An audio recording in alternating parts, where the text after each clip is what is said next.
Hace unos días el presidente Andrés Manuel López Obrador anunció que presentará una reforma electoral en la que plantea eliminar a los diputados y senadores plurinominales. Señaló que se requiere de una reforma que garantice la independencia en todas las elecciones y que perdure la democracia. De inmediato, los detractores comenzaron a decir que sería un retroceso para la democracia, que es una trampa, que retrocederíamos. Algunos dicen que 68 años, otros que más de 100, ni ellos mismos se ponen de acuerdo. Que sin la representación de los plurinominales, el bloque de la 4T podría llegar a tener una sobrerepresentación de casi 20 puntos porcentuales en la Cámara. Amigos de Conexión, pasemos entonces a la información, para que estén ustedes mejor enterados y revisemos si en realidad los plurinominales son tan necesarios y si esto es un plan maquiavélico del presidente, como lo están manejando muchos. La Constitución de 1917 es la que más nos ha regido como nación independiente. Con más de 100 años de vigencia, ha sido objeto de múltiples reformas en materia de representación política, promulgándose 8 códigos o leyes electorales. La disposición constitucional que establece el sistema representativo mexicano no ha tenido variación alguna desde que fue formulada en 1857. Lo que sí ha variado es el método para dar eficacia a este proceso, a través de los diversos códigos electorales que se han promulgado. Ante la imposibilidad real de una democracia directa, dada la magnitud y complejidad de los estados modernos, nuestro país optó por el sistema de democracia representativa, el cual se ejerce a través del voto, el cual es el derecho que tiene el individuo para participar en el procedimiento electoral, mediante la emisión de este. El voto debe ser universal, libre, directo y secreto, características que han ido incorporándose lentamente a nuestro sistema electoral. En 1916 el voto era público, ya que el elector debía firmar la boleta. En 1918 se establece el voto secreto en forma definitiva. En ese entonces el voto era libre, secreto y directo, pero no universal, ya que se hacían restricciones de sexo y edad, marginando durante años a sectores amplios de la población. No fue sino hasta en las reformas constitucionales de 1953 y 1969 que se concedió el sufragio a nivel federal a las mujeres y jóvenes mayores de 18 años. En realidad, la reforma de 1969 fue para bajar la mayoría de edad de los 21 a los 18 años, y así poder detener y procesar a los jóvenes, después de los hechos de Tlatelolco. El voto es concebido como un derecho y una obligación. El primero representa una de las prerrogativas políticas fundamentales de los mexicanos, a través de la cual se decide la conformación del gobierno, y la segunda constituye un deber del ciudadano para con la sociedad de la cual forma parte. Para facilitar la expresión de la voluntad mayoritaria y también la minoritaria, es que aparecen los partidos políticos. Desde la ley electoral de 1911 se reguló los partidos políticos y los requisitos que deben cumplir para participar en los procesos electorales. La legislación mexicana establece requisitos para la existencia de los partidos políticos, evitando así, por un lado, el monopartidismo y por el otro, la policracia. El pueblo es el titular de la soberanía, pero no la ejerce directamente, sino por medio de los órganos legislativos, ejecutivo y judicial de la Federación y de los estados. Los titulares de los órganos representan al pueblo, al ejercer en su nombre el poder del que éste es titular. Por ello, se afirma que la República Mexicana es representativa. El Congreso de la Unión, que hasta el día de hoy tenemos, es bicameral, por la necesidad que hubo en el origen de asignar a una de las cámaras, la de diputados, la representación en función de la población, y a la otra cámara, la de senadores, la representación de las entidades federativas.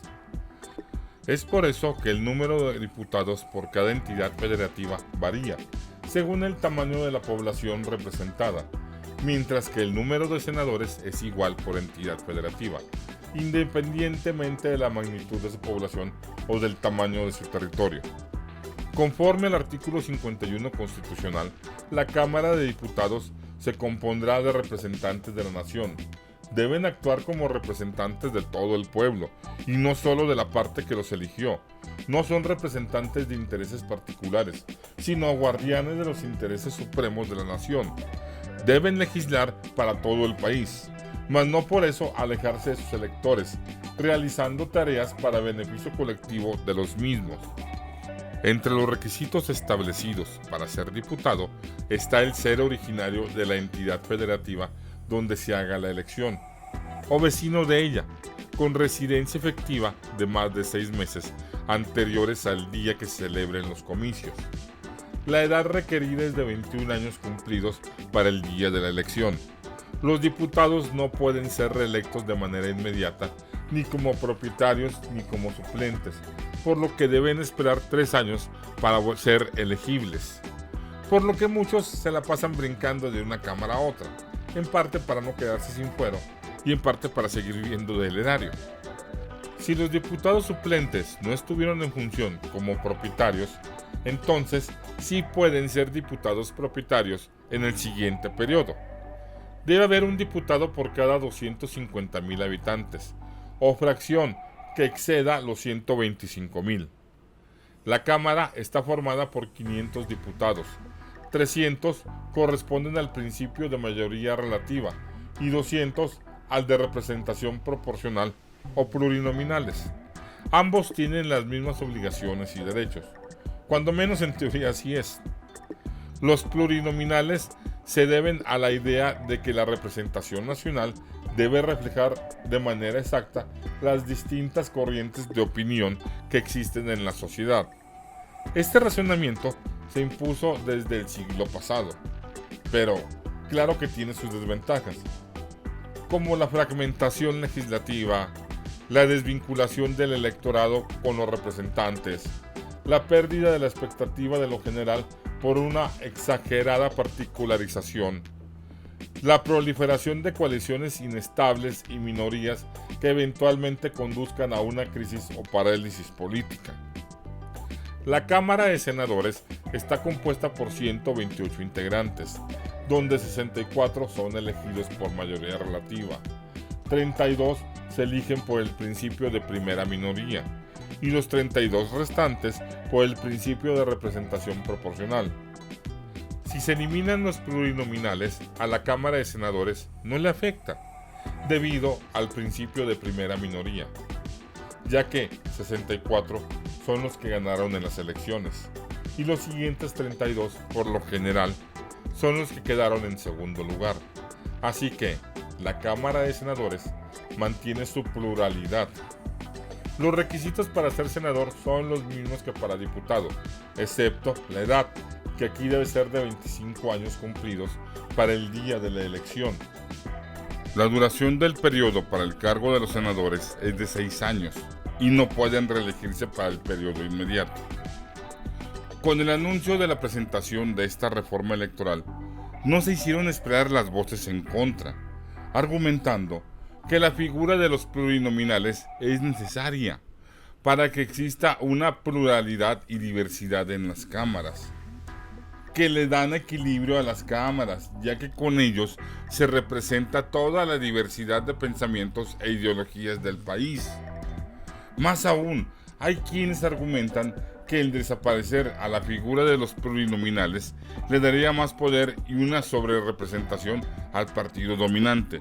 Obvio se refieren a Morena, aunque algunos ya lo dicen más directamente y dicen la 4T.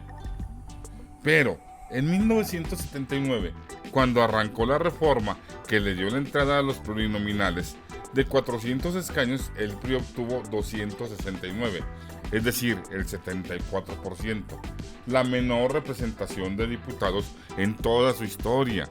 Pobrecitos, cómo sufren. No es la primera vez que se presentan iniciativas para disminuir o desaparecer a los legisladores de representación proporcional.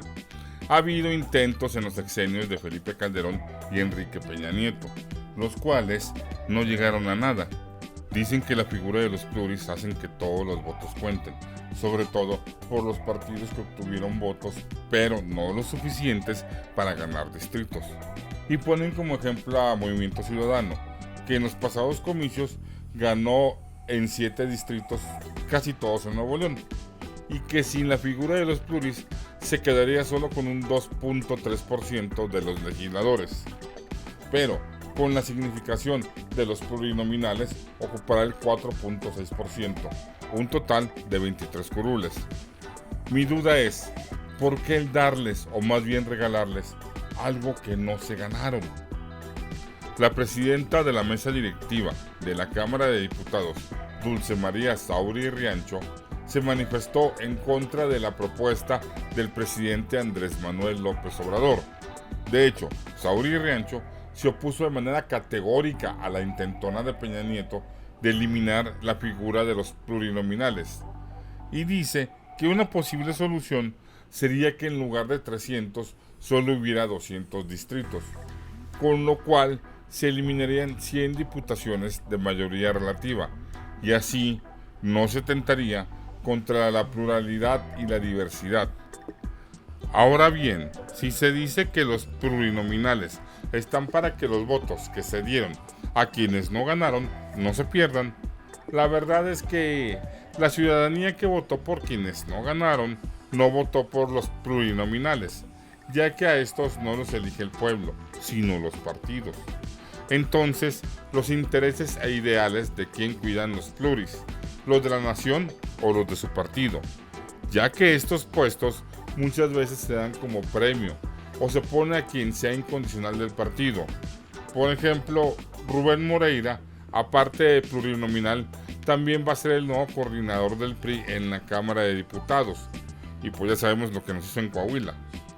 En otras ocasiones, en la lista de los plurinominales se han puesto a las cartas fuertes del partido, para así evitar el desgaste de la campaña, ya que a final de cuentas van a quedar. Así que creo vale la pena volver a preguntarse, ¿los plurinominales por los intereses de quién velan, por los del pueblo o por los de su partido? Que a final de cuentas son quienes los ponen ahí. Creo no hace falta recordar que en el sexenio pasado se repartió bastante dinero para que los diputados apoyaran y aprobaran las reformas de Peña Nieto. Así que digamos que muy comprometidos con su deber no están. Dicen que con los pluris todos los votos cuentan, aun los que fueron por quienes no ganaron. Pero como ya lo mencioné, a los pluris no los elige el pueblo, ya que si fuera así, todo sería cosa de poner los nombres de los posibles plurinominales en la parte de atrás de la boleta y que la gente decida quién quiere que se quede. En el próximo periodo van a tomar funciones legisladores de 7 partidos. A menos que yo esté entendiendo mal, creo que hay bastante pluralidad. A final de cuentas, si tanto les preocupa la falta de pluralidad o que el partido dominante tenga sobrerepresentación, lo más sencillo es hacer igual que en la Cámara de Senadores. Además de los de mayoría relativa, poner también a los de primera minoría. Y así el pueblo sí votó por todos los que están. En conclusión, viendo el tiempo que ha tomado y lo que nos ha costado llegar hasta donde estamos en estos días, tomando en cuenta el criterio que se usa para escoger a los plurinominales, a quienes se ha puesto, que hay algunos que se la han pasado brincando de una cámara a otra, ya sea por no quedarse sin fuero o por seguir viviendo a costa del erario, y que hay quienes lo han hecho hasta por más de 20 años. Creo, en mi muy personal opinión, que no vale la pena seguir manteniendo estas 200 personas. Y recuerden que la mejor forma de acabar con un pueblo es hacerlo que se olvide de su pasado, porque está condenado a cometer los mismos errores otra vez. Amigo de Conexión, mil gracias por la atención a este espacio. Si nuestro trabajo es de tu agrado, dale like, suscríbete al canal. Si estás en Facebook, manita arriba. Y recuerden que Conexión siempre al pie del cañón con esta cuarta transformación.